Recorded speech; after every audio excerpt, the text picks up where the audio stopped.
Today, the purpose of being here today mostly to network. There's a lot of people here with different backgrounds. Everyone will take a turn to let you know what they do, and you can benefit from those things. Myself, I cover real estate area, investment, collaboration, investment. We can talk about a lot of opportunities that is available for us to collaborate on what is going on in the city, individual basis. But before we get to that, I will have to let Martin take us on various investments that is available for us, and then I'll come back to kind of throw more light on what we do. So, yes, thank you, us. Thank you. Martin, are you ready? Yes, yes. Yeah, okay.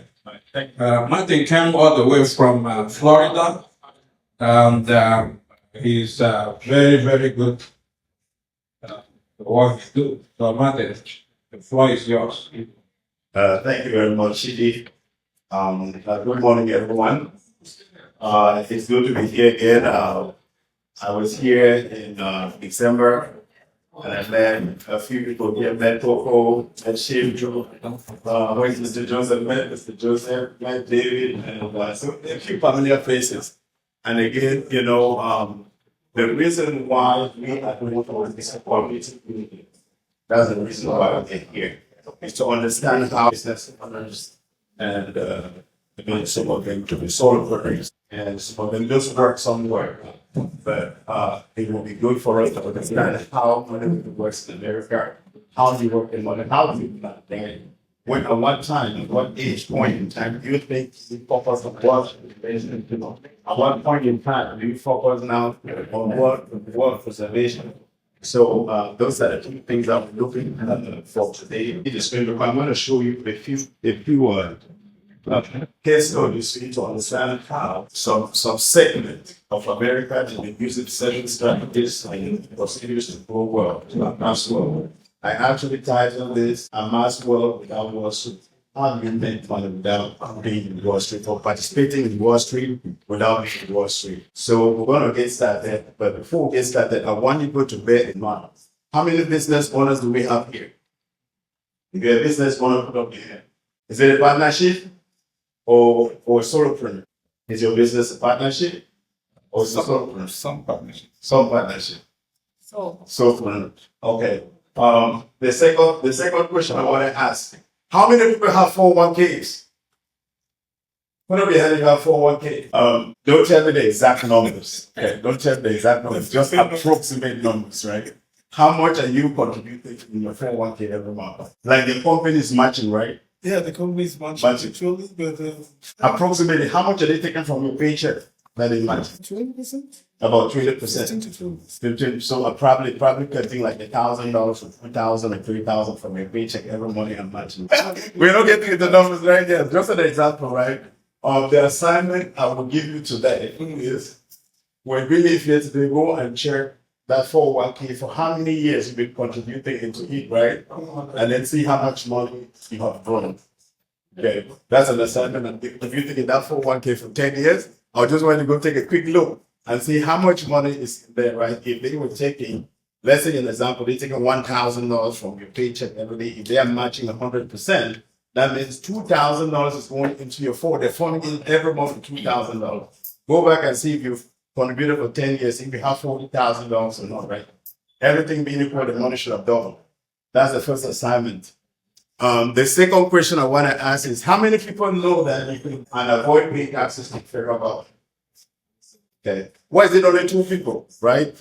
Okay, the next question I want to ask is, if you fell sick today and could not report to work tomorrow, would you still get a paycheck? Yes. 1 person, 2 people get a paycheck, but the whole house is quiet. Why is it so, right? Because in America, there's nothing like income protection. And if I want to dig deeper to the response my sister just gave me here by saying that, okay, yeah, she will get a paycheck, right? It's because she probably has what they call short-term and long-term disability at her job, right? That if you're unable to work because of you have a problem, maybe you are sick or you had an accident, you cannot show up, right? Your employer pays you about 65% of what you used to earn 100% for a period of 3 months, and they call it short-term disability. right? If after the 3 months you did not return to work, right, they're going to extend it for another 3 months and they call it long-term disability, right? After the 6 months, what's going to happen? You'll say, Joe, we love you so much. Because you've not gotten better, we are going to suspend you. Let's go now to our children, right? How many of you have kids? How many of them are grown up, are adults, are doing their own thing? Okay, let me ask my sister over here. When your child was young, you knew the 5 to 9 college was when you were successful at the time you went to college. Did they have a lot of money in that account to go for college? A little bit, right? Yeah, considerable, right? But why is it we call it college funding? So the time the kids go to college should have enough money to fund for college without taking student loans. So the reason why I'm asking these questions is because I'm going to be sharing some strategies with you to understand how money works, right?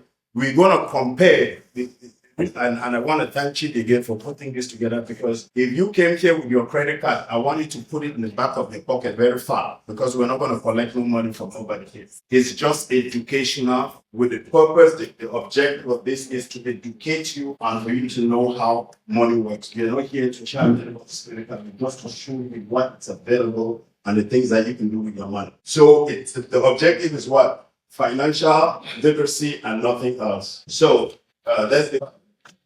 delivering financial literacy to your doorsteps, combating financial ignorance and misinformation of the middle class. We will look at these strategies that I'm sharing. The rich in America, they long time know how to grow their money without paying taxes. They long time know how to take that same 401k that you have and put it in a different portfolio so that when they go on retirement, they can live on income for life. Right? That you have 50,000, they have to pay. But when you're near retirement, they put that money in a different portfolio and then take a position 65 of us. So that's why we say the people that are mostly affected are what? Middle class.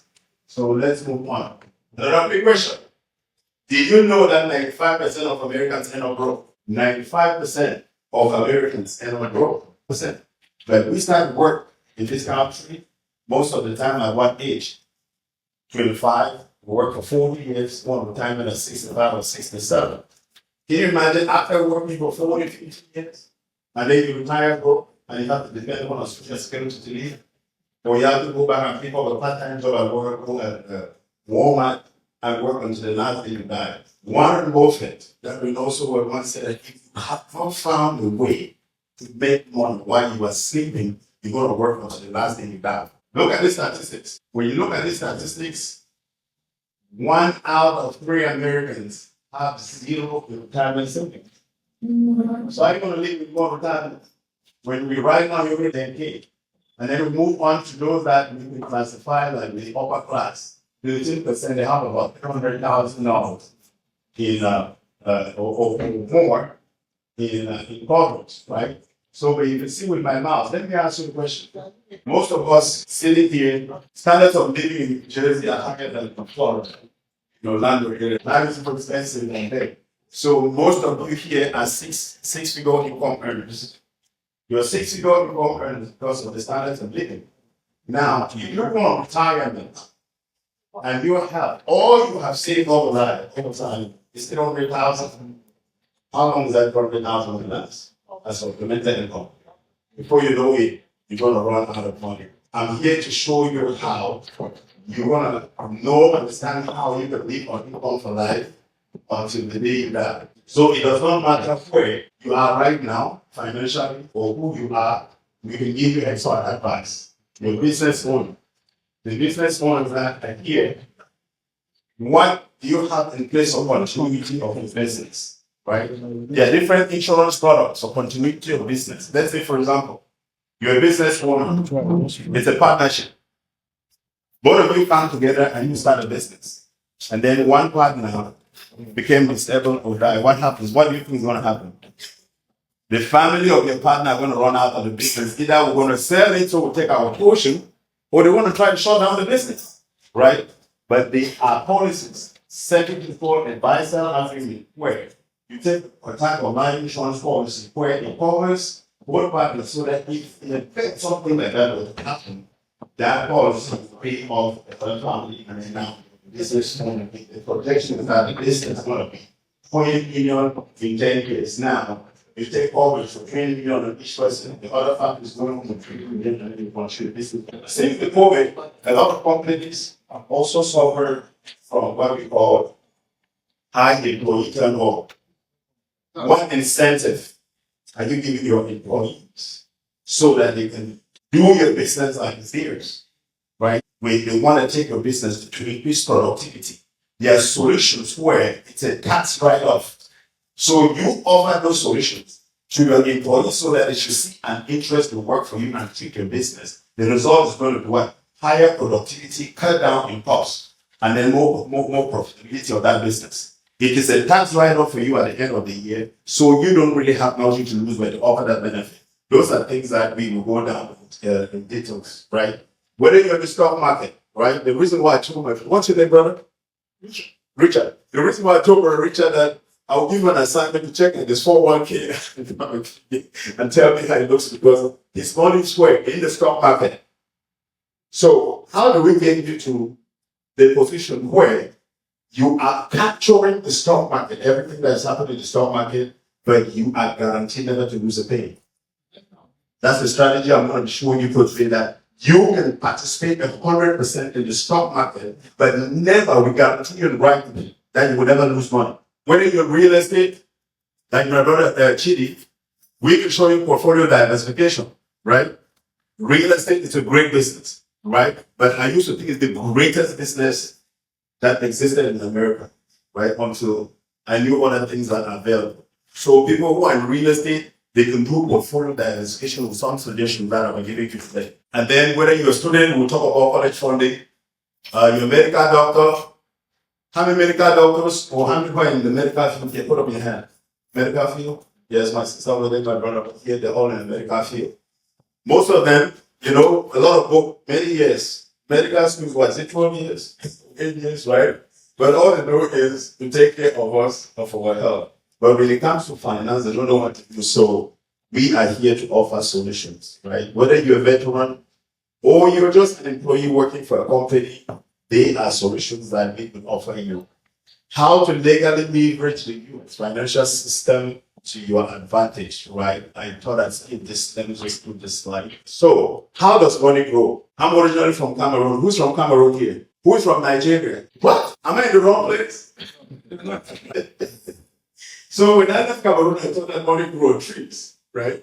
Until I got to America and I saw that each time you want to reach that tree, the tree relocates. You want to get the tree is relocating every single time. What is happening with that picture? So we work. The reason why we work so hard, always thinking about picking the next ship, is because we have been trained. Our parents, whether you come from Nigeria, you come from Cameroon, from Ghana, or wherever, they told us to go to school and get successful, get degrees, become PhDs. We got a PhD, but there's nothing to show off for, because when you are in school, what they're teaching you is how to work for a salary. And a salary is a drug that your employer gives you so that you should never wait, right? So you should not think about anything every year to say, oh, you have a promotion. But what promotion? How much was it? Oh, 25 cents or $1, right? And then you keep considering that drug. So let's look at the different ways in which money grows. Money can grow as fixed, the variable, or index growth. All right. Which accounts follow the fixed growth, right? The fixed growth, we are looking at your bank account, right? What is the interest rate the bank is paying you in your savings account? Anybody know? Just figure it out. 0.001. So if they are, that's why this graph is like this sideways, right? It's not going up like it's going up straight strong growth because the interest rate they're paying is nothing. Your bank account is receiving, right? So now, what do you think is your latest problem here? Inflation, right? Money sitting in your savings account. Before the presidential election, inflation was around 8%. So now if your money is going even at 2%, let's say you have the CD is going even at 4%. If inflation is 8%, What is happening to your money? Your purchasing power is reducing every day before you know it, you run out of money. So, yes, people put money in their bank account. Why? Because it is safe, you cannot lose the money. But there are other safe portfolios that are showing today that you can equally put your money and go to sleep and don't have to worry. And the money in this portfolio is what? Is after tax money, right? Whether it was from your employer before the do a direct deposit in your account, they've already taken out the taxes, so it's tax free. Whether it's already taxed, whatever is there, there's no more taxes. But if you make a little bit of profit, say they pay you maybe $1 on interest in that bank account, at the end of the year, the bank is going to send you a tax document like 5 taxes, double taxation. How will we avoid paying taxes? So the next one we're going to look is variable growth. Most people in this house, their money is in this portfolio, right? Here we're looking at your 401k, your 403b, IRA, Roth IRA, stock market, mutual funds. What is the trend? You're making money going up before you know it, the stock market crashes and you're back down here. You're making money going up before it crashes and you're down here. So it is like a heart attack. You're constantly making money and losing money, right? Who has ever heard about Dave Ramsey? Yes. Who else? You also. One thing I love about Dave Ramsey is Financial Freedom University, where he teaches people how to get out of debt. But when Dave Ramsey teaches people, right, about investing money in the stock market, right, and buy term life insurance and put their money here. What is term life insurance? Who knows? Can anyone give me a definition of term life insurance? Yeah, what? Who can give me a definition of term life insurance? Oh, insurance. What's life insurance? Life insurance is a protection over something because of finance made available by insurance company based on the insurance lasts for a number of years. In case of term policies, maybe 10 years, 15 years, 30 years. But when it comes to whole life, it lasts for 100 years. Then personal life, if you have personal life, term policy, and permanent life insurance. So you have term and you have permanent. That's a lot of loopholes and weaknesses, right? Term life is for 10, 20, 30 years. So after the 30 years you've been paying into that policy, right? If you did not die, what happens? It has got its term. It has come to the end. So all the money you pay is lost. Now, you're also growing your money. It says invest in mutual funds, right? Mutual funds. It's also what? In the stock market. If the stock market crashes, what do you have? Maybe 50%, 20% of your portfolio is lost. So now, if I were to show you that there's a strategy, which there's nothing wrong in investing in the stock market, I put it in the stock market, right? But once I make the money, I take it to start run and put it in safe, right? So now, you see that tax net or what? That's the greatest advantage you have in the stock market, right? Your 401k, your IRA is tax deferred.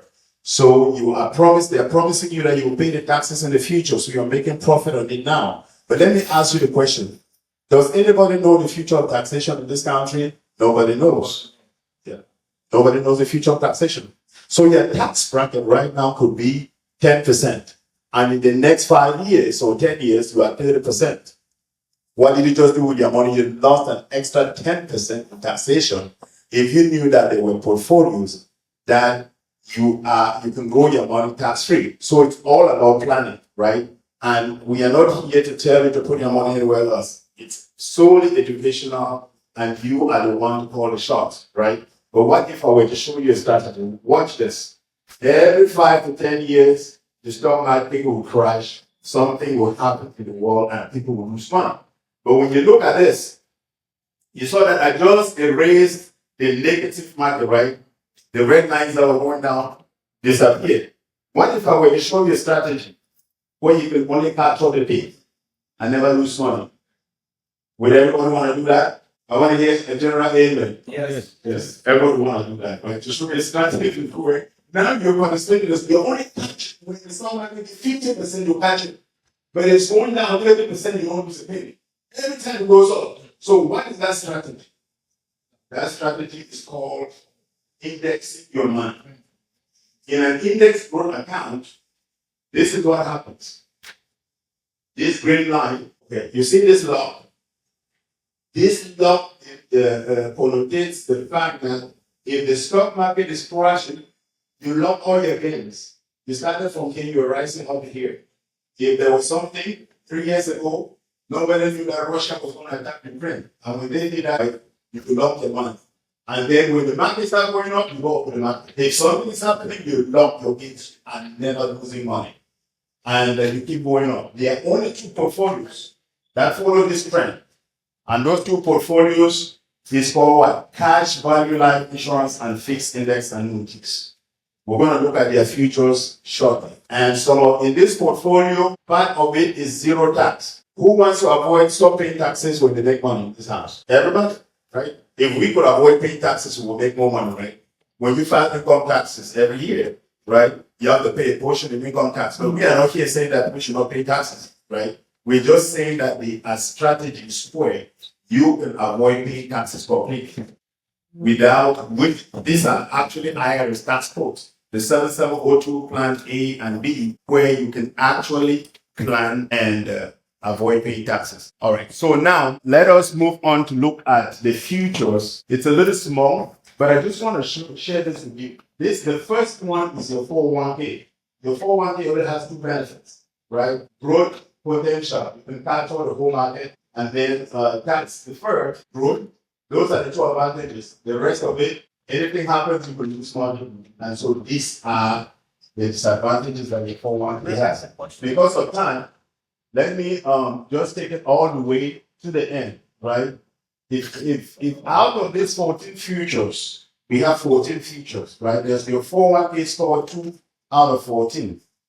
And your private pension account scored 11 out of 14. If I were to ask you, where would you like to put your money? Where would you put your money? 11, right? You ask a question, just keep hold on to your question. I want to give you for questions. All right, but do you think that is the best? Because this account, you see, it has it lost 3 points. You can still pay taxes in this. Though it's not 14.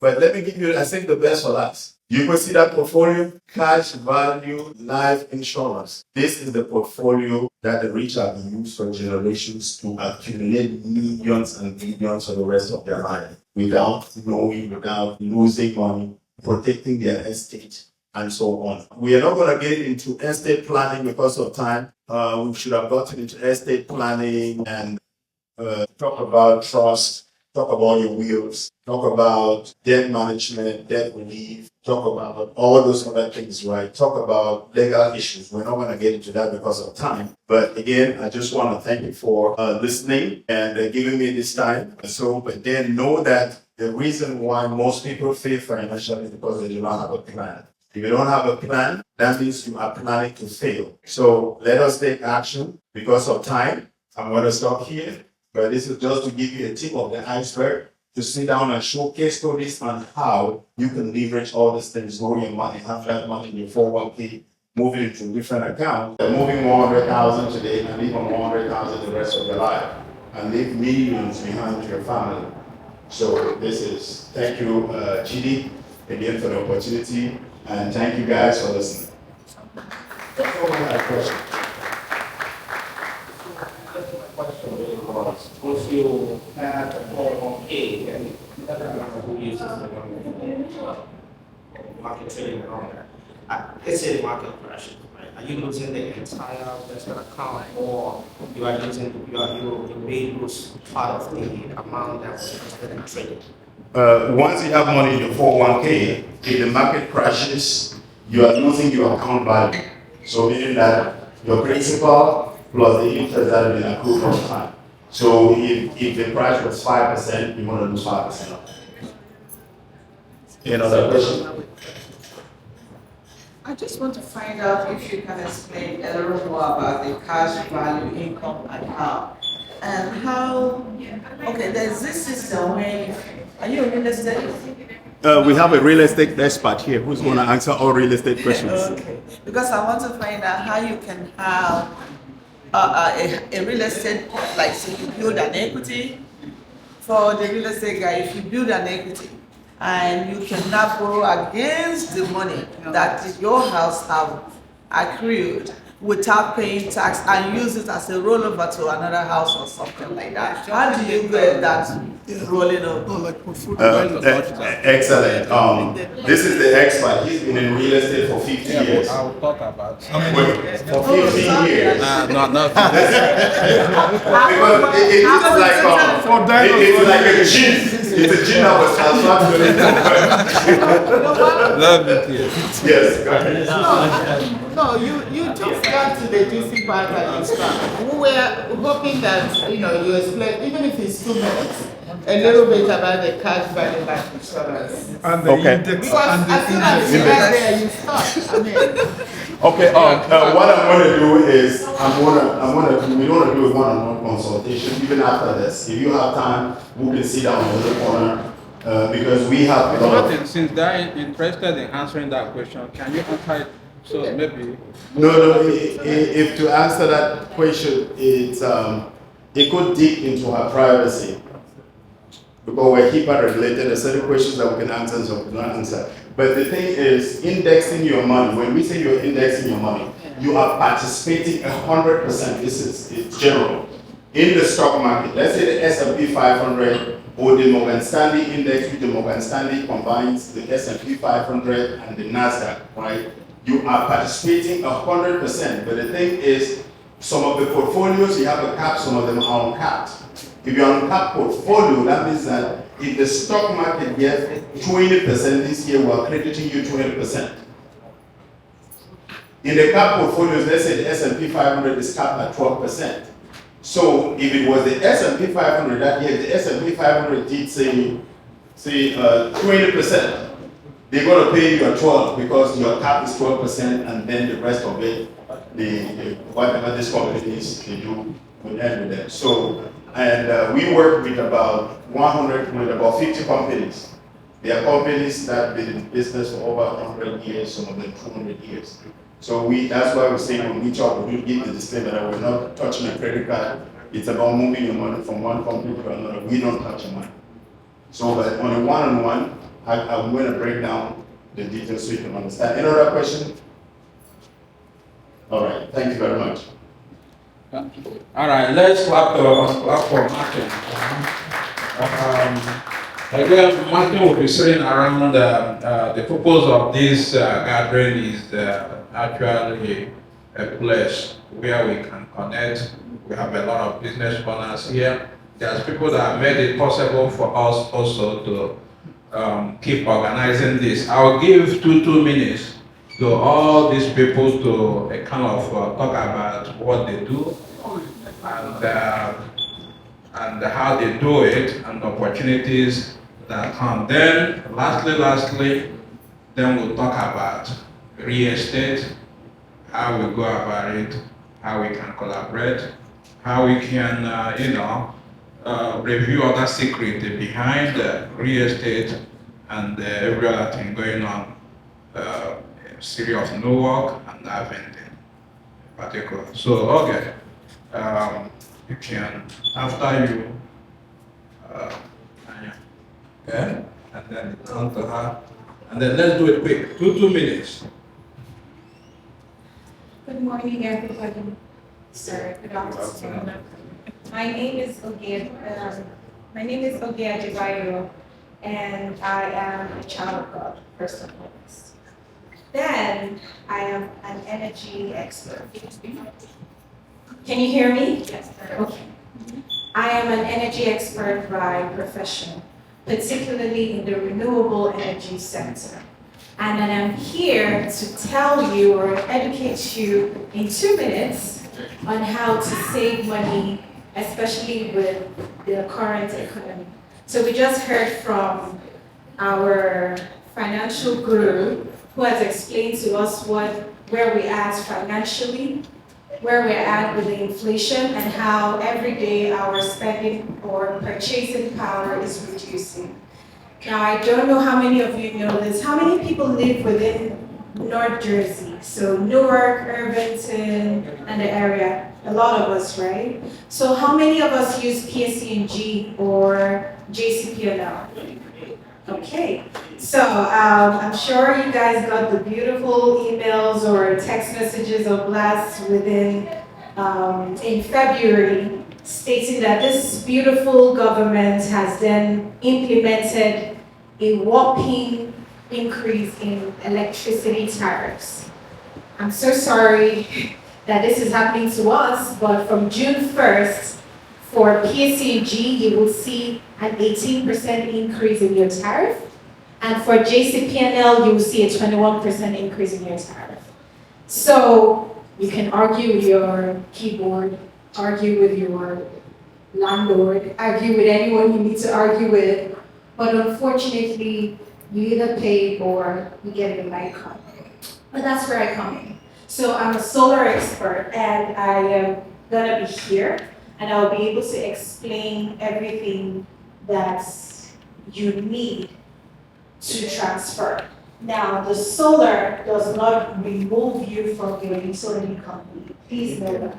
I'm here to debunk all of the horrible news you hear outside, all of the misconceptions and all of those things. And I don't have time to get into it, but I'm here especially for homeowners, and I can explain to you how that process will work. It's very easy. There is a qualification process, but it will be the best thing for you, especially before June 1st. Because the solar companies are also trying to revise their prices as well. I mean, nobody wants to, this is America, everybody has to make money. So they are also revising their prices as well to sort of align with the coming change on June 1st. So please reach out to me and I'll be able to answer your questions. Thank you very much. Thank you. Good day, everybody. My name is Joseph Nage. I'm a construction engineer, building construction engineer. I own a company which is Vivana General Construction. And Vivana General Construction is into building. We go from planning to new construction, to renovations, to city permits. We do everything. And we're here basically to reinforce your confidence to your building ownership capabilities. Most of us don't even know what we can do. We don't know our abilities to purchase a building. We don't know the route to take. Some of us own the money, we have the money, but we are told that we are unable to do certain things, which we really are able to do. Because you don't know the corners to cut across, you're unable to make achievements. But we're here to guide you. We're here to let you understand that those are things that are very personal. We from the Black, especially from Africa, so many things elude us, but we need to be properly guided. The whites, they own everything. You see the people from the Jewish angle, they own almost all the properties. They're not like that richer than us, or more intelligent than us, or smarter than us, but they're more united than us. The way they go about their businesses, which I am happy to always reference Chidi for bringing people together and letting us understand that 2-3 people can come together and own something. And that works, but it has to do with a lot of sincerity, commitment, and dedication.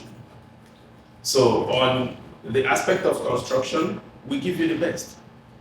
We do much better than the people you think, oh, let's give it to the Spanish people. No, you can give to them, but I want to reinforce your confidence that over here, we're doing it. The problem we have is, sometimes, those of us from Nigeria, we will say, oh, that the madmen, the mechanics no longer allow us to know the mad people, right? That's practicable here too. Many people take contracts from you and they don't execute it. You just release your money and it's gone. But you have to be sure that a company you are giving your job to is registered, is licensed. Here we have a team of engineers, team of experts. We have the architects, we have the engineers, we have the project managers, we have business managers. We have everything that we need as a team to deliver. And we guide you from the beginning to how do you plan? How do you plan your structure? How do you finance it? How do you put your resources together to achieve the construction success? It is very important. You must be detailed, you must plan, you must be focused. This focus is what is going to guide you to success. In project management, we talk about definition of done. Definition of done is at a point your client says, I am happy, I am satisfied, this project is done. That is when you say you have defined done. That's the definition of done. So, and we are committed to ensuring that that happens. Not a situation where you give out your job and tomorrow you're phoning, you're calling to say, oh, and somebody's saying, the plumber didn't come. Oh, the electrician didn't do his own. Oh, this person didn't do his job. No, it's not your business anymore. The moment you have awarded your contract, you have to agree, this is the amount I want to spend. And we guide you to tailor your projects to what you can afford. And we also guide you to assess the necessary fund you need.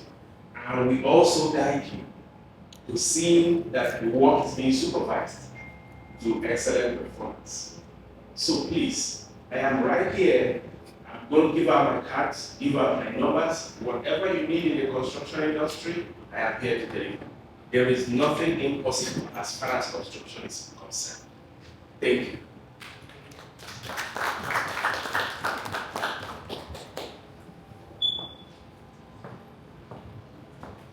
Hello, everyone.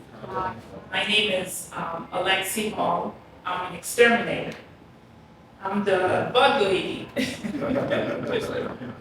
But honestly, I acquired the company by default. My husband passed away 3 years ago, and my real profession, I'm a nursing home administrator.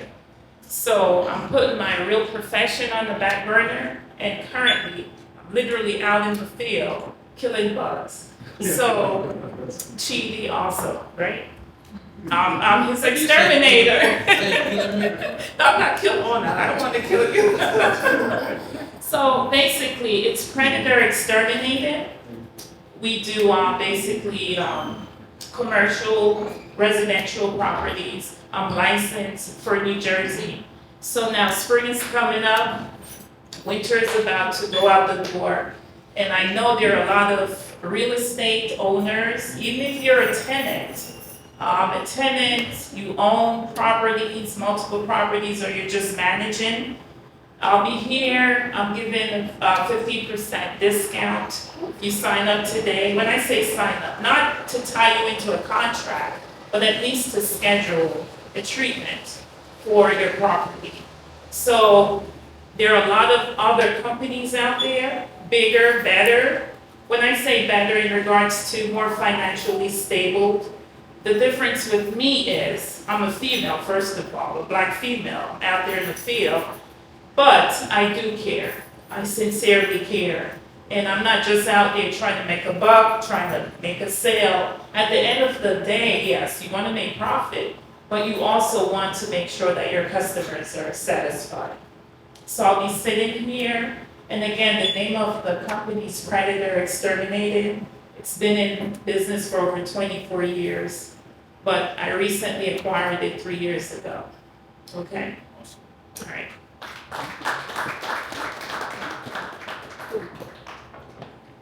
Give me, right? Give mine. Next. I don't know who's next business person. Yeah, introduce yourself.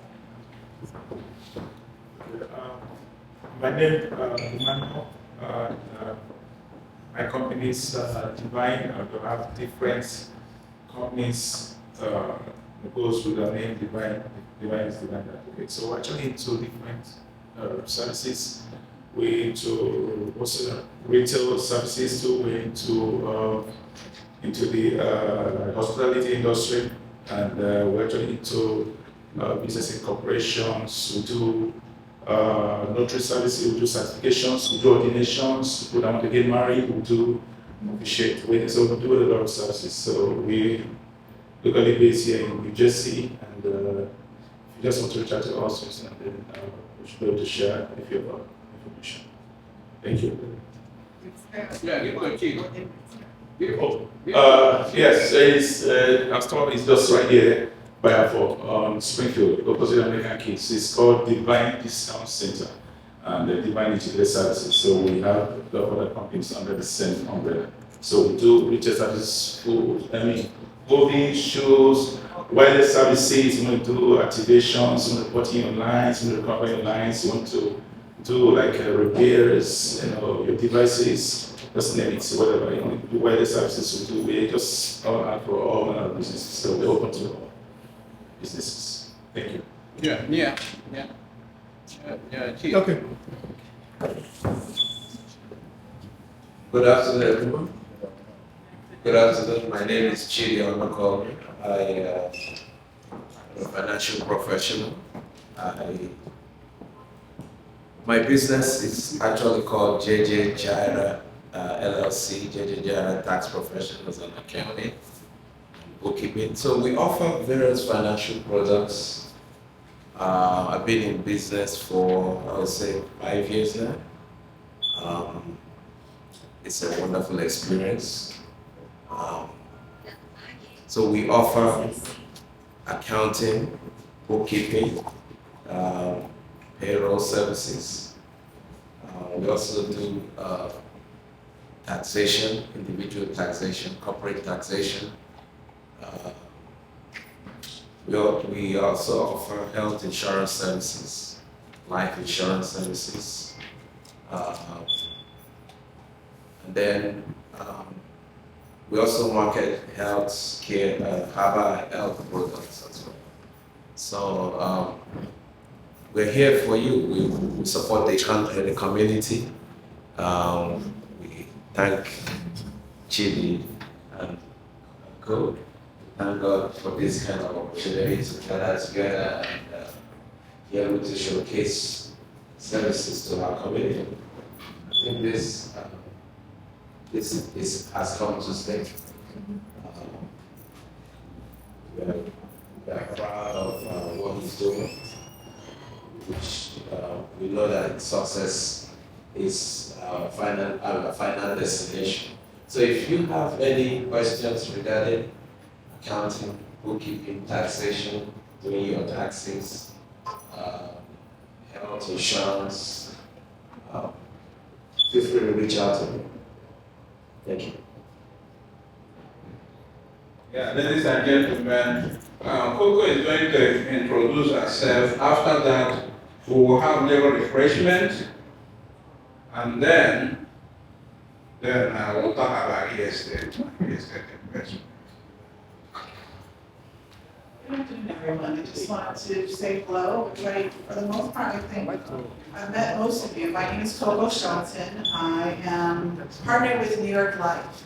I would hope and like to think that most people are very familiar with insurance, whether that be term or whole life, as we've heard a lot about that. But I'd like the opportunity to maybe sit down, make some appointments with some of you that may not be, set up with insurance properly. Go over some basic education on what the difference is, and hopefully help you guys insure yourselves and your loved ones. So feel free to stop by. I can give you a business card. We can set up an appointment to go over whatever financial needs or insurance information you'd like to go over. Thank you. Right.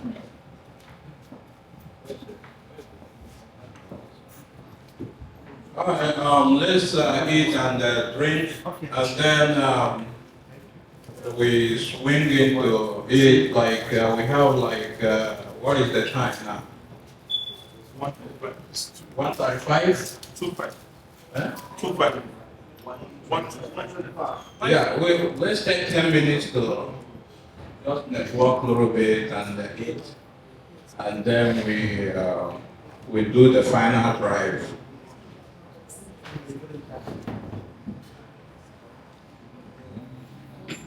Yeah, I'm gonna show you that.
All right, okay. Can you give me a time later on we can get work?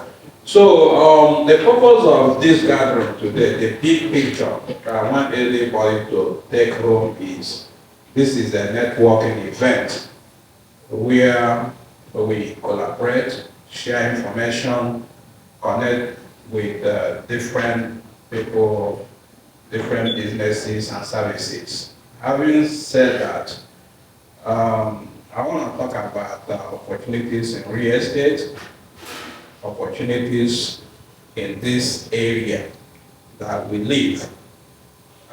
Due to my experience in this area, I think that have been certain experiences to share for people that would consider that very interesting.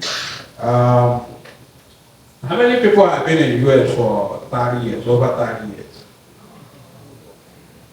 If you are here in the US over 30 years, raise your hand. Okay, so I'm here. I came to the US June 6, 1996. I came here with the immigration lottery, so I didn't have to marry anybody to get a paper. And when I came here, a lot of things we are going through today, I have already experienced. I myself did that. Came here and started cutting hair in Saturday. So I said I'm not going to be a security officer because of the stories I had about people that is a security officer. They said they go there and sleep all day. So I said I don't want to become lazy in the United States. And many of them, you know, their focus was just to work, pay bill and all of that. I wanted to do something different. So after cutting hair a couple of years, you know, going to school at the same time. So I listened to a friend, his name is Isuchuku. He said, you make a lot of money when you have CDL to drive trucks. I acquired my CDL, but you still have to work hard to make money. So, but when I was calling here, I was able to meet a great man called Charlie Omuka. He's an MBC man. And Charlie Omuka is the one that introduced me to real estate. As a matter of fact, he had to pay for the class because I was so stubborn. I said, I don't want to be a realtor. But after that, I'm telling you now that that experience, that move changed my life. You know, I've never seen over $5,000 in my account. But when I become a realtor, they start happening.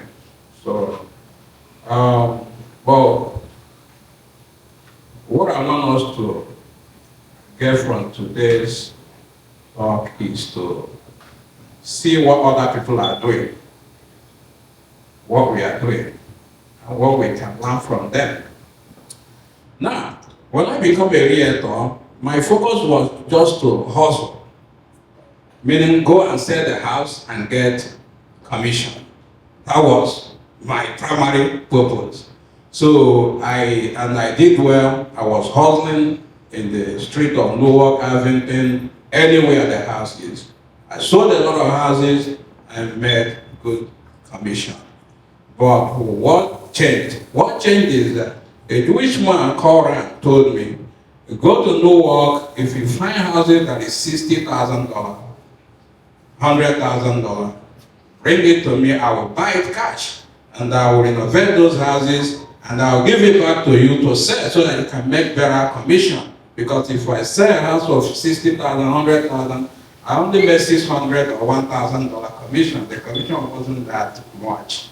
But then when the house is renovated, you can sell it 300,000 for making 3%, you can make much more money. So what I found out is that this guy will go and renovate that house and give it to another Jewish guy to sell. I was heartbroken. So when I saw that, I'm giving you houses, where's those houses? And he said, oh, sorry, we have in-house realtor. I get very upset. I said, why?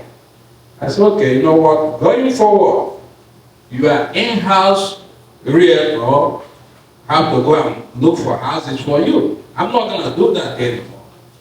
That's when I met a friend called Matt. Matt told me, do you know you can do the same thing the Jewish guy is doing? I said, how can I don't have money to do that? I've never seen $60,000 in my account before. How can I buy these houses? So Matt said, what are they doing? What do they do? What they do is they collaborate. Okay, so I'm coming to that, the idea of collaboration and power of collaborating. So, but before I jump into that, how many people own their own houses here? If you own a house, raise your hand. Wow, a lot of people here need a real estate doctor. I think we can help each other. So the people that own a house, how many people own more than one house? More than one house. Wow. I know a lot of people here are lying, but I know faces here that own more than one house and not even own their own house. But it's okay to stay, under the carpet. Yeah? Anyway, the thing here is, when we started looking into buying houses, like I said, my mission was to sell houses to people and make commission. Now, at that time, I was able to secure a job, becoming a probation officer. So that means I also have 8 to 4 jobs. So when I finish my job, I go show houses. Then I start thinking, I said, what if I get fired one day? What am I gonna do? Is my real estate career, can my real estate career sustain me? The question is, yes, the real estate career can sustain you, but then real estate is not something, it's not a grocery store where you go every day and you make quick money. When you get into a deal, you have to wait till the deal close before you make your commission. Sometimes I've been in a deal on the closing day, the deal got cancelled. I was hoping to get 17,000 and go home with nothing. If you look at my face, you will think this guy will die the next day. So, in order to avoid that, I designed 4 areas of making money in real estate. So, for those of you that have license, that wants to do real estate, if you want to call it a real career, this is what I did. This is my story. So what I did is I can represent you to sell your house. I can help you to buy a house that is listed by another realtor. That's one. Number 2, when I sell you a house, I'll convince you to manage the house for you under 10%. So people start giving me, a lot of people don't want stress of tenants, So I start managing the houses for them. So number 3, I initiate landscaping. I tell you, we can clean this place for you. And then we can clean the place and also shop the snow for you. So a lot of people buy into it. So I was charging $100 each, and start paying off.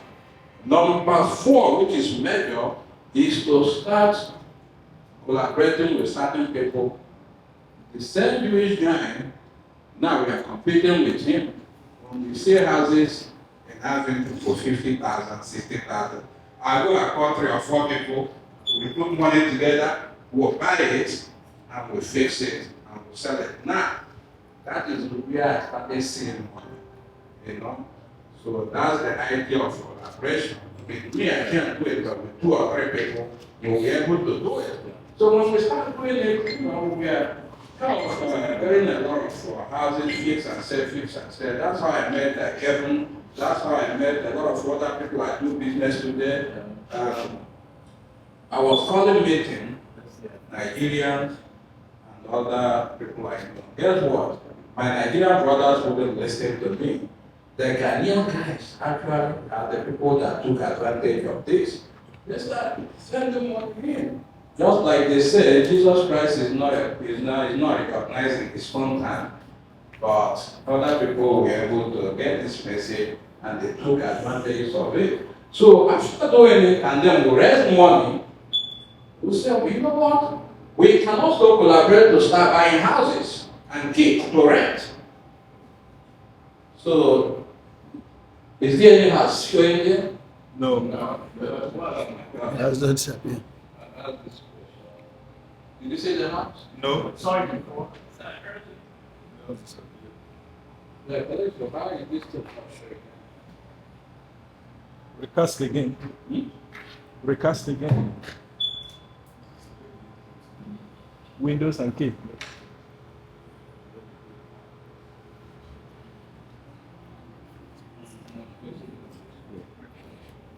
Beautiful, right?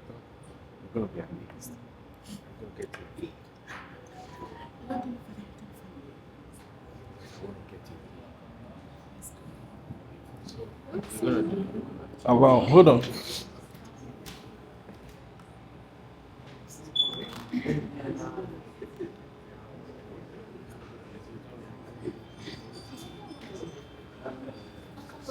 Okay.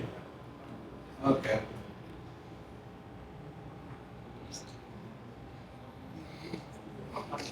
All right. Can anybody guess how much this house was sold on 2017?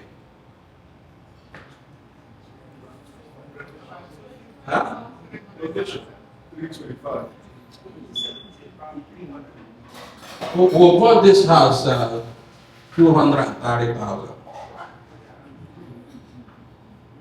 Okay. Where is it located? 93,000 house in Norwalk. Do you know how much this house was sold around 2018? 41 Lorette. Huh? 300. I bought this house 160 with my group. Well, the other house, do you know how much it is now if I had to sell it? Do you know how much it is now? Huh? I have been given offer in this house for 950,000. It's two families. Do you know how much this house, I will purchase this house? 169 M4. That was 205. 2005. Huh? 7,000. 20,000. Okay, the price is around 160, 155, and then we put seller concession and all of that, renovation money and all of that. It came up to 209, so we put the other money to fix it up. So this has now been given $600,000. So then we have 42 properties combined force with my group. Okay? So now what I want to say in this program is when you come to Newark, the Jewish people, Spanish people, Indian people are dominating the real estate here, and they don't live here. They do not live here. When the real estate came down, the pricing, I've seen houses 30,000, 40,000, under 100,000. Why didn't we take advantages of it? Everybody start crying, oh, the market crashed and all of that. And that is in the mentality of black people or black man not to take advantage. So now these people bought all these houses, and then they bought it like peanuts. Now the apartment is costing $3,000 between 2005 to 3,000, even 4,000 in the same no work and that venture. So is it gonna happen again? It's gonna happen again. But the idea we are trying to introduce is let's get ready, let's collaborate. So needless of talking about the bar. So now another question is that is anybody here? Do you guys drink? If you drink, raise up your hand. Drink what? Alcohol or whatever you drink, as long as it's a drink. Do you drink? I drink what? I do drink, but I know 90% of black people drink, and even 70% drink heavy. If you go to all these local stores, you will see the lineup, the customers, and all of that. I don't see any white guy, black, but let's say the Indian people say they don't drink, but they own those local stores. So why don't we own local stores? By the way, there's opportunity. I have a license that is for sale now to have our own local store so that we can tell people to go over there and spend the money. So we cannot be blaming people. If you don't introduce opportunity, I mean, you can't blame another person that sees opportunity and introduce it, right? So before this time, we don't even have any bar, any place to go and have drink and go to club. But 2 years ago, me and my group will purchase this place cash. When they said this place was up to $1 million, and then the owner, a white guy, disrespected me and said, I don't have time for jokers. I want to make offer, and he looked at me that I don't have the money. And this thing happened during the COVID time. That time, the bank was not lending for restaurant because everything is dead. So he looked at us as if we are wasting his time. Now, the idea of collaboration. If animals know how to come by and go catch some big meat, why can't we do the same thing? So if you look at the lions, when they want to eat the elephant, what they see is meat. So they'll go back and announce and come back with 20. This person attacking the leg, everybody attack anywhere and lock their jaw and they push that thing down and get it.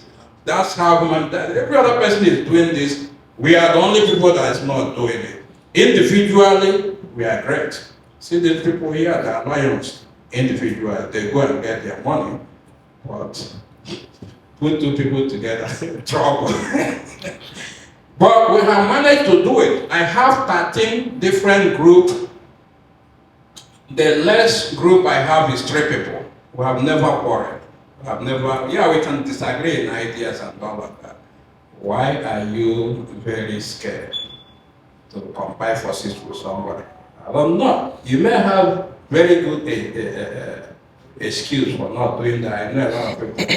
But before you collaborate with somebody, you have to be sure that you're collaborating with the right person. You know, you can dig their background. This person is doing something already. Is he getting along with his people? Is he fighting? Are they in court? The people can tell you a little bit about the person. So now, the idea of collaboration is actually what is going to put us through this not growing beyond individual achievement. So a lot of people go to laundry here. I know some people they have a washing machine in their house. How many people goes to have laundry here outside their house? So we have any laundry owned by any black guy. Even in the city of Nowhere, I don't know how many, but I don't think so. Then who owns those laundry mats with us? Spanish people, Indian people, and Chinese people. Then why can't you guys buy one? Which one? Do we have grocery stores? Yes. We don't have grocery stores. I know we are talking about real estate, but this is part of real estate. Either you own the business or you own the building. So what do Jewish people? They came here in the city of Abington. They bought all the commercial space, the houses. So you have to deal with them. They start thinking you are making money. They raise their rent, just to suck the whole thing out of you, right? So we have to collaborate and go buy this commercial, even if it's overpriced, buy it. That's what we call power. So, do we have any? A lot of things we don't have, you know. We don't have a lot of things, you know. So even politically, the city of Abington and Newark have a lot of lack. But let me be more immediate to immigrants like us, Africans, right? We have never had any kind of meeting to form a political bloc so that the mayor will know that we live here. But mind you, in the city, there's a lot of business going on. They have a program that is called redevelopment program. In redevelopment program, so what they do is all those houses seized by, you know, if you don't pay a tax or any lien, you know, the city will take over the house. So for a long time, the house will be there. So what they're looking to is to give it to the person that can develop that house, you know, fix it up. And I think there's kind of agreement if you live there for 5 years or rent it to the low-income people, they can give you those houses like less than $10,000, $60,000, depending, right? As long as you show money that you can fix it. So why are we not taking advantages of this? So now, that's why I'm going to call meetings for those of you that will be very interested in, you know, to start forming political clique. So, you know, show the city that we have business here, we live here, and we are interested in supporting. And whether you like it or not, you'll be writing political contribution, you know, as how they know that you are here. If you are stingy and you don't want to write some check, then you don't belong. Now, what we are trying to say today is in the city of Abington, I find out that it's Indians and other people that is controlling most of those businesses there. And there's nothing wrong about it. So what do we control? Where are we? I know most people here are nurses. A CNA, where we have doctors. There's nothing wrong with that, but we have to stop chasing money and chase power.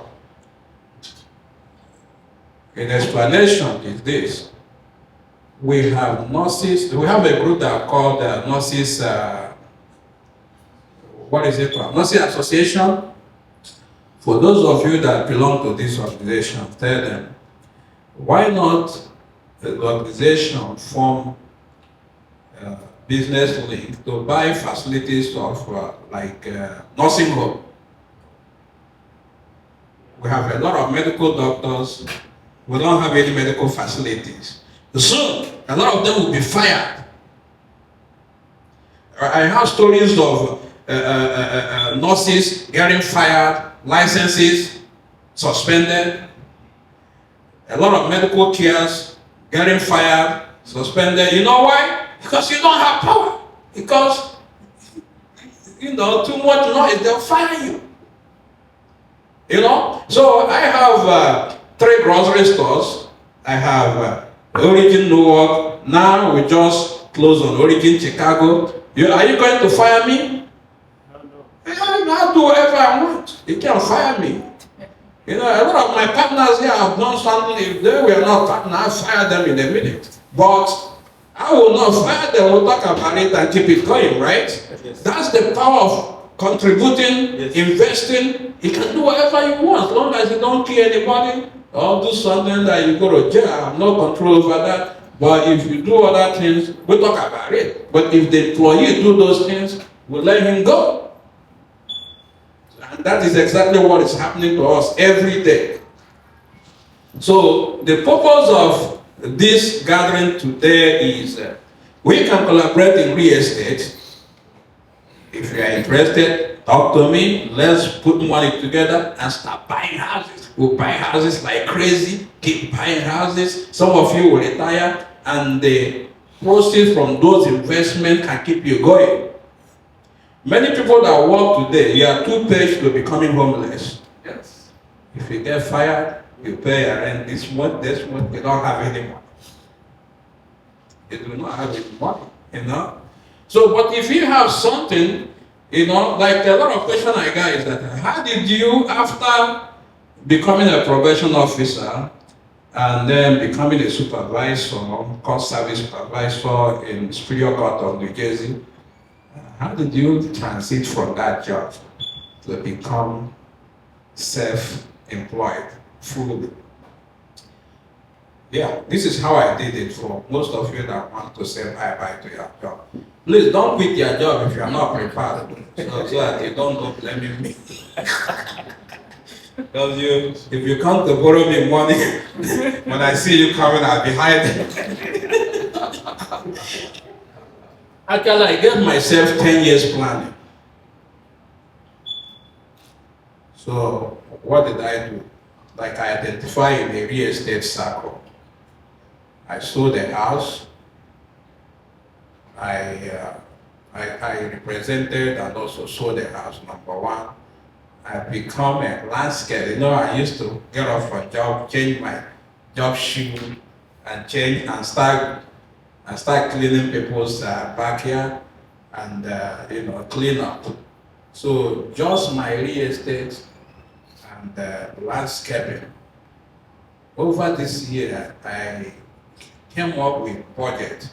I used to make like over $100,000 selling houses.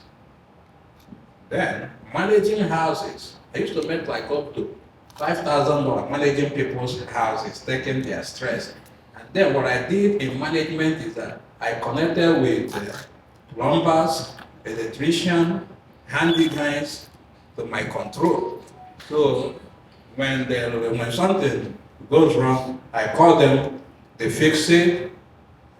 They make quotation. I tell the owner, it's gonna cost $400. He said, do it. They do it. I connect with the exterminator, and then I call her to go. She will go and exterminate the place. The owner pays her. And then Joseph is here. Joseph, there's pipe broke there. Joseph, I don't go anywhere. I do not go. I delegate. For some of you, like, how are you doing this? I delegate. Actually, Gogo that is in business with me, I started off having Gogo to go help me clean out houses, even remove the bulk. From there, I see him as somebody I work with. Then we go into other business.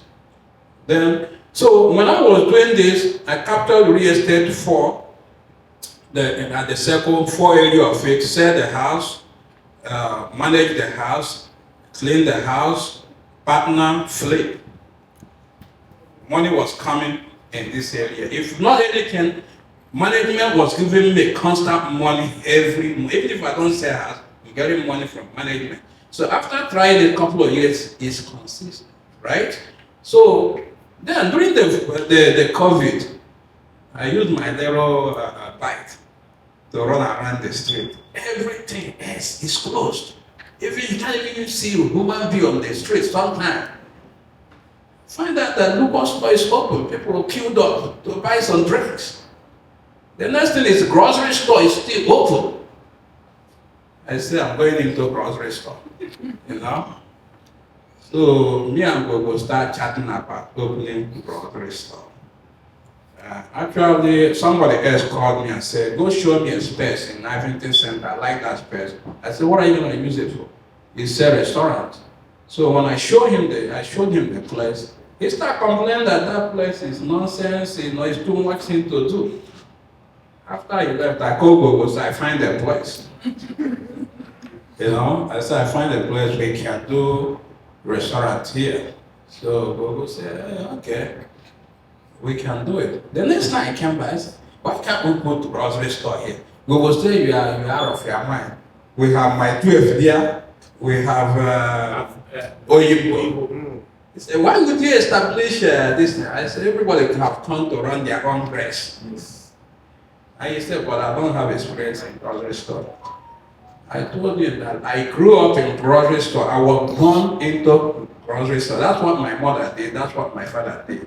As a matter of fact, when I was a little baby, I played with the Fanta and the Geisha and all of that. That's what I did all my life. I said, this thing is very, very clear to me. That's where we're going. Anyway, that's the genesis of for market. That's how we came together and built Afro Market. So we built Afro Market as we have it. You know, we are major contender. Every other person is running away from us. You know, so we have been there now, going 5 years, staying strong. Then how did we get this place? I also came to show this place. After showing it, I told the guy, are you interested in buying or not? He said I should make offer of 700,000. And it's the guy that owned the gas station over there. I made the offer, they come and rejected it. I asked him again, are you going to? He said, oh, don't worry about him, he's going to come back because the COVID, nobody's buying anything. I met Gogo, first of all, with some guys, we'll talk about it. I said, are you guys interested in joining me? Let's go buy a restaurant. Everybody said yes. So we made an appointment to come and see them. Nobody showed up, even one person. We were saying flat and so nobody showed up. So I made a phone call, nobody showed up. I almost like gave up. And then I called Kevin. Kevin said, you know what, I'm interested, but the money is too much now. Okay, why not we start and see where this thing gets us? So somebody promised that if we bring 25%, he's gonna give us the rest of the money. Because the donor is able to take 900,000 at that time. At the middle of it, the guy disappointed us. The guy said he couldn't do the loan anymore. Sorry. Now it's looking like what the guy said that we are jokers is happening.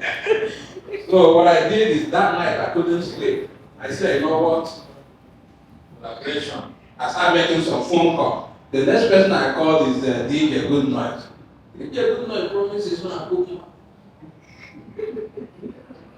No, for that people say they're going to book money. Because I know some of them will disappoint. You know, so I call this person with surprise. I said, next. Before you know it, I think Nigerian community. I go to Kenya. I call Ben. And I said, can I see proof of fund? He showed me. I said, I call Maxwell. So if we are not collaborating, it's not going to work. You know, unless you have a way of, unless you have a lot of cash. Even if you have a lot of cash, you have to diversify your portfolio. So now, since I've secured the real estate part of it, immediately we opened the grocery store. The grocery store was like a baby, little baby looking for attention. Who is calling me every minute? So, take care of this. You're gonna get me fired at work. Even I was in court with the Judge Weber. My phone just go off. I fighting with my phone, and I had to run to the office. Even I was reprimanded, they're ignored. I started thinking that if I stay here 2 more months, I will be fired because I don't even know what is going on at work anymore. Afro Market, real estate, it was like can't really concentrate. So one day, my supervisor called me and said, what is going on with you? All of a sudden, looking for files, excuses. What is that? Can we help you? I said, no, I need 2 weeks vacation. I have family requirements. He said, you better take that 2 weeks and come back right. So I submit my vacation time. I was given 2 weeks. So what happened is that when I took the 2 weeks, I kind of told my wife, I said, this job is stressing me. Maybe I have to let it go. My wife said, God forbid. Can you quit your job that is making a lot of money? Why? My wife didn't support that. I slept over it, in the morning, 4 a.m. I just wrote my resignation letter.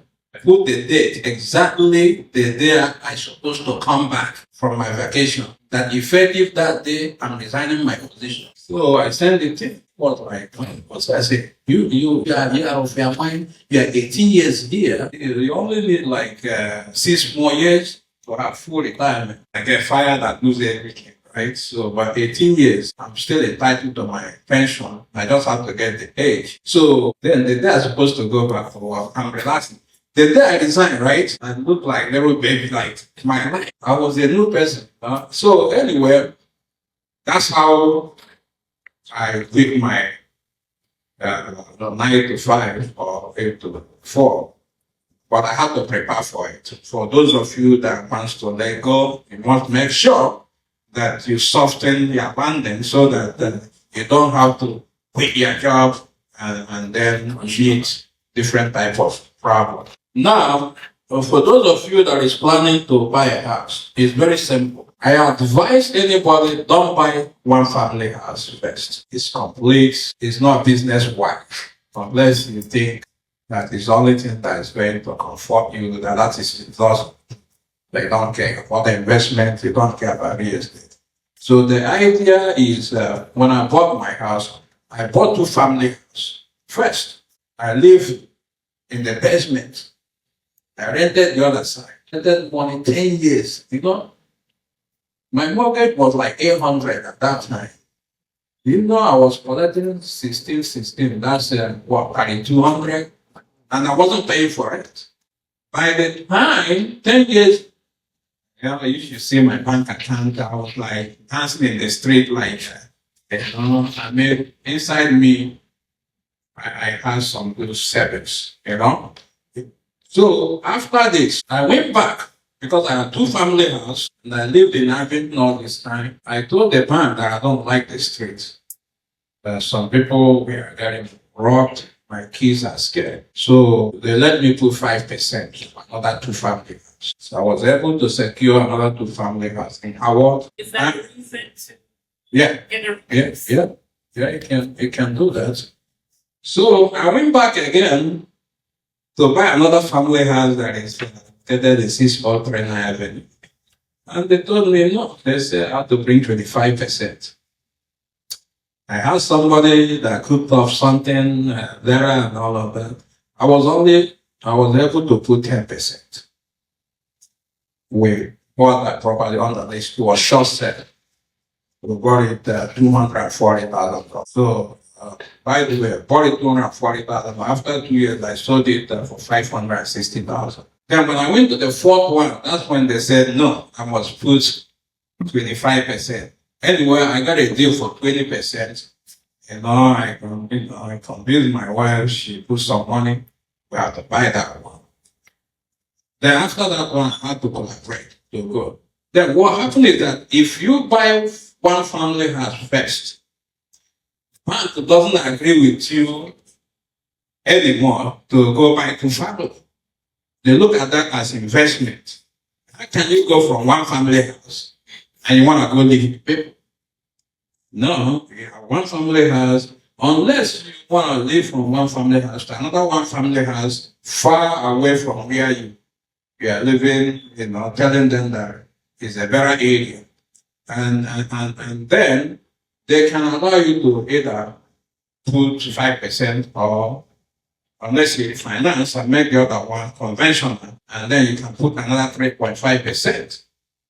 So if you buy one family house first, it's like you are shutting the door of trying to buy another investment property. And you have to show that your first one family house, you're going to rent it, and the rental is enough to hold that mortgage while you're going to another one. Another way you can also get out of the hook is, for most of you here that is going to buy a house, sometimes the women think you're playing games if you tell them to start with it. I bought my first house, I tried to do it. I tell my wife, listen, I don't want your name in the mortgage. She wouldn't believe me. She said, oh, there's a plan to buy a house and push me out one day. So I said, okay, put your name there. So what happened is that if you buy one house all by yourself, if you have good income, your wife can go and buy another house independently with her income using FHA again. But if she put her name in the mortgage, now two of you can no longer be qualified for FHA. That's it. They shut that thing down. So if you want to make use of their two FHA option, meaning 3.5% minimum, buy that house, don't put your wife in the mortgage. Your wife can go on the deed, but she can't go on the mortgage. But if she go on the mortgage, that's it. So the next one will be conventional. Question? So what if the first one is a conventional, right? You use a conventional for the first one. Now, but can you use FHA? You never use FHA. Yeah, you can go and buy FHA. But then they will make sure that the situation of the first one, like whatever arrangement they have here, will take care of itself, since it's still in your credit and in your income. You have to make sure that the first house you have can pay for itself. So another way you can do it is that if you already made that mistake, you can actually refinance the house, remove your name, leave it with your wife, then you are qualified for another FHA. Having said that, thank you all for coming. And if you have questions about real estate investment, opportunities and all of that, I'm open to take your question. Is there any question from the floor? Yeah, go ahead. Have you ever tried alternative funding sources aside from like the regular FHA loans or the conventional mortgages? Yeah, I have. There's a lot of alternative funding, especially if you're an investor and know what you're doing. I bought a house, I use hard money lender. Their interest rate is mostly high, but it's a short-term interest rate that you can use. So their rules are not like very, very rigid, like regular funding. So, for instance, if you see a house today that is 150,000, and you know that you can fix it to 50,000 or 100,000, and the house will worth 400 or 500. So, going to the bank will not work most of the time. Like going to regular fund of conventional or FHA is not going to work, because they only want to fund deals that is already like a house that can be livable, unless you use 2-3K, that is your primary resident, you're gonna live there. They can give you additional money to fix it up and live there, as long as you qualify and the house can value up to what they're giving you. But hard money lenders, strictly business people for short-term loan, some of them give you a loan, give you a year to pay off, or mostly 2 years, right? So what you do is, you use hard money lending to buy the house and fix it. And then, number one, you can hold, after fixing it, you can run to regular bank. Now, the house is livable and beautiful and all, can pass all the inspection. So now you can now refinance with regular bank to pay off what you owe them. Now you're paying regular mortgage, 30 years mortgage. Now you're out of the hook. Or you can sell the house real quick. If you are flipping, you sell it. Now you're selling it 400 or 500, and you are owing them with interest and all, maybe 180 now or 200. They'll take their money and you are out of it. You understand? But if you are there and 1 year, then you have what we call balloon, the whole money is due right now. So that's how they foreclose the house and take it away from you. Yeah, go you in the back.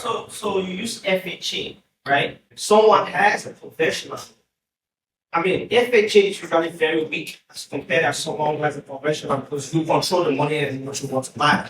Yeah. So how do you How are you able to get past that competition in the housing market with someone in FHA? Yeah, as a realtor, I teach you trick to do that. Are you a realtor? Yeah, people bet. Last night I made an offer. My client qualified for FHA. This place is actually going for 650. I told them that my client is going to put 25% down conventional. If the offer is accepted, my mortgage banker knows that my client is going for FHA. What do the seller care? At the end of the day, the loan is funded. That's how you can stay away from their bottleneck looking for conventional. So no law is against who say, okay, I'll put 25%. Well, I changed my mind because the bank can still give me more for less money now. You understand? So that's how you do it. That's real estate 101. A lot of people are not getting this because of this go by the book. You know, sometimes you run a red light and hoping that you don't die.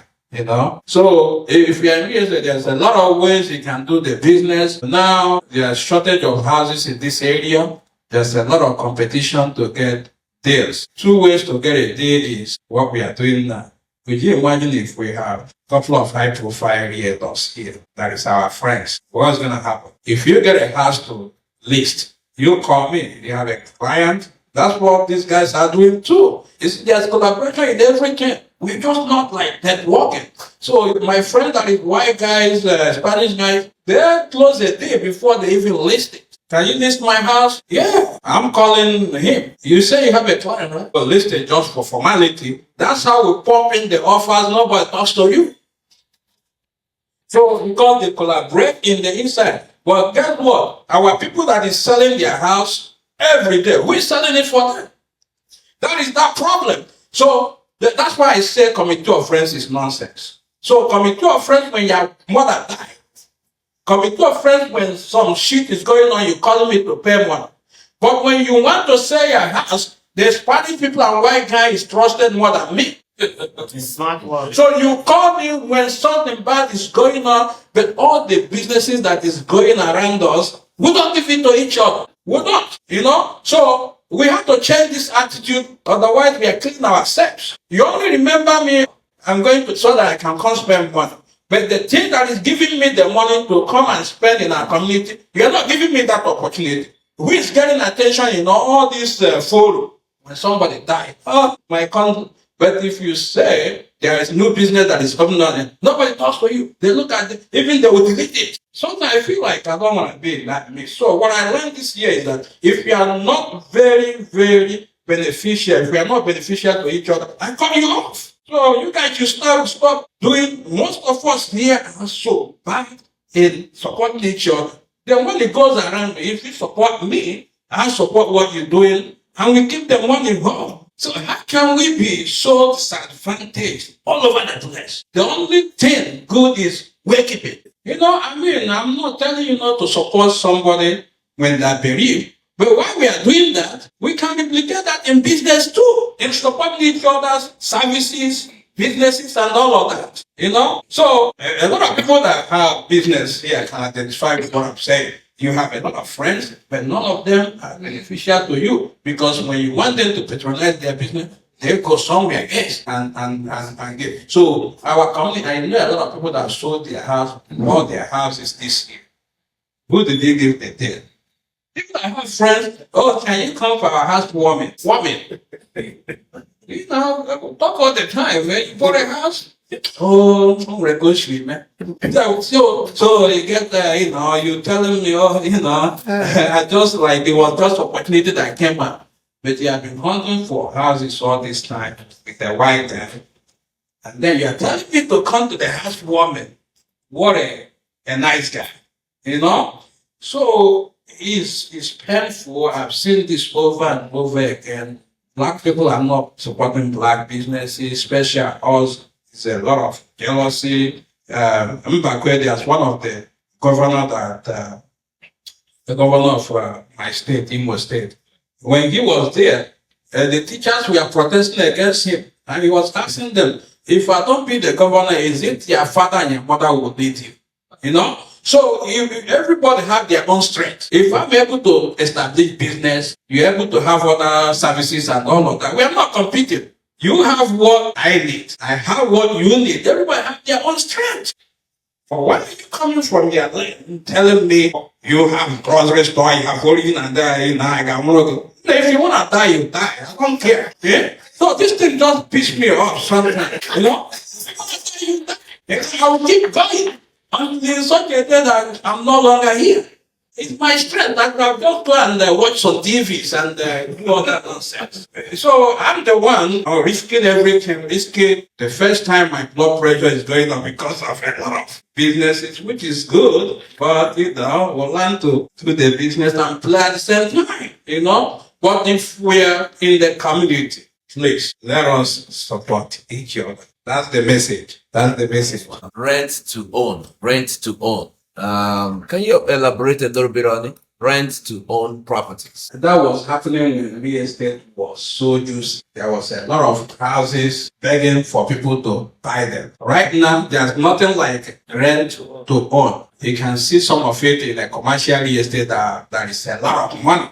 Or as part of the lease, in order to protect yourself, you establish business. Let's say we are renting here and we pumped a lot of money to fix this place nice and all of that.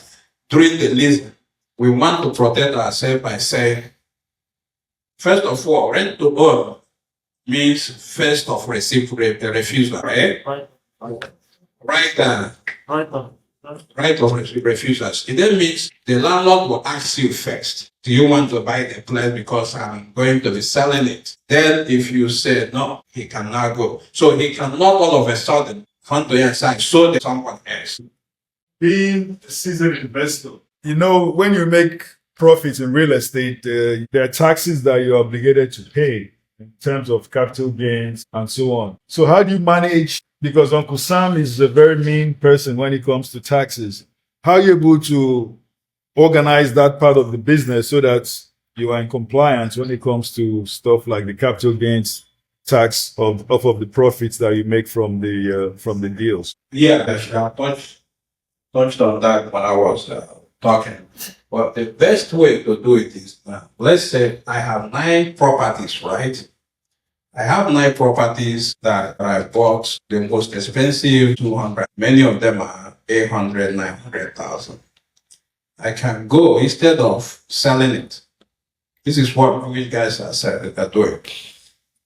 Like me now, it would be very hard for me to sell any of my property. So what you do is you take HELOC or line of equity from your property. I can go to those property now and take line of equity of 300,000 or 400,000 each. So 400 times 9 is how much? Okay? So now, okay, let's say one of them I go take 400,000 line of equity. He can use that line of equity to put down payment somewhere without paying tax on it. You go to the bank and say, I'm taking line of equity in house A to put 25% down of house B. So now they will process the loan, it will go straight there. So the money is not coming to you. With that, you don't pay anybody tax. And you are protected, you know what I mean? And then real estate is also one of the investment you have, can help you to write off a lot of your tax issues every year, because there's a lot of expenses in real estate and all of that. And then a lot of people get scared sometimes, say, oh, the market is bad. What if I buy this house and things changes? Now, for instance, during the COVID, do you know that all my houses I did not pay any mortgage? But you don't just stop paying your mortgage. You have to communicate with the bank and say, things are rough. Nobody's paying. The property values are low. I can't be paying. Even your income is, is lower at that time because there's not a lot of time. So what bank is going to do is they will send an appraiser to appraise the current value of the house at that time. I saw that some of my mortgage that is like 1,500, 1,600 came all the way to 600, 700, right? So the bank say, okay, temporarily for this time, pay the house A, you pay 700, maybe 800, the other one 700, 1,000 and all of that. They push all your mortgage all the way down to keep you going, right? But luckily to me, most of my tenants pay their money, even the people that owed me, later on they were able to pay off. So I did not lose any of my house. Instead, before we get out of that recession, a lot of money we have kind of saved up with what came in and what was out there, right? And then as time goes on, start pushing the payment back to where it's supposed to be. So therefore, the only reason why you can lose your house is if you don't communicate with the bank. If you have hardship, they can look into what you're going through. They can rework your mortgage as long as you keep up with whatever they gave you now for the temporary. Fine. They can what we call modification. You can get loan modification, even if it's maybe temporary, year, 2 years to get out of this. But then, when you have investment property that you collect rent, most of the time it works in your advantage if the people are paying you. If they're paying you, you're still getting your rent, right? But you can use the rent to manage yourself and pay a little bit until you get out of your issues. So you shouldn't lose your house. I don't know if I answered the question. I have a question. I have a question too. I want to say thank you very much for setting up this. It's really very educative. My question is, most of the time when our community attends seminars like this, people tend to be very interested to jump into the real estate career, but they usually have this difficulty of the fund. You know, we know for sure, like you rightly stated, that most people work. If you go to their bank account, maybe you end up seeing 5,000, 2,000 and all that. And to save like 50, 60,000 to start up a real estate career sometimes is very difficult. So my question is, where can someone with a $5,000 cash, $10,000 cash, $20,000 cash, or maybe maximum of $25,000 cash can fit into the real estate business? $100,000. And now we are talking about investment, which will require 25% or 20%. So if you do the math, in a house going for 800,000, it's 200,000. And then you're investing $5,000 with me. That's, I don't know if you're giving it to me to go drink. And also, so therefore your question of $5,000 can only work if it's a crowdfunding. People do it, even if it's not easy, like community fund. We can come to a date to not tax everybody 5,000. So if a date there's 40 people, 5,000 times 40, if everybody pay, that's good money to start with, right? So that can work. But what we are doing now to kind of accommodate what you just asked me is, we have one organization called Ingicor Wealth. Ingicor Wealth is being taken public, like how you can go to Wall Street and buy a share. So if we go through the security requirement and all of that approved by US government. So what's going to happen is that at your own comfort, you go to your computer, go to Ingicor Wealth, open an account and invest 2,000 or 3,000. So our thinking is that if we have millions of people all over the world go and invest 2,000, 3,000, some that have a big financial muscle might even push it 50, 60, 100,000. So every year, Ingicor Wealth can push up millions of dollars. Then we'll start doing what the Jewish people are doing. We'll start targeting high-rise buildings, like 100 units. This because the whole math there is anything you want to buy in the US, if you have 25% with good bargain, you can buy it. 25% with good bargain, that's it. You have income, you have 25%, you buy it. So now, Ingicor Wealth will be pushing for that 25%. If it doesn't work in US, we go to PA. If it doesn't work in PA, anywhere we can get those high rise, we are buying it. So now the proceed from that is coming from the rent, goes back to the investors according to how many percent you invested, and you are getting it direct and it's monitored by this system. We made it US based because here, Okay. So that's coming up. that's coming up. So we're almost there.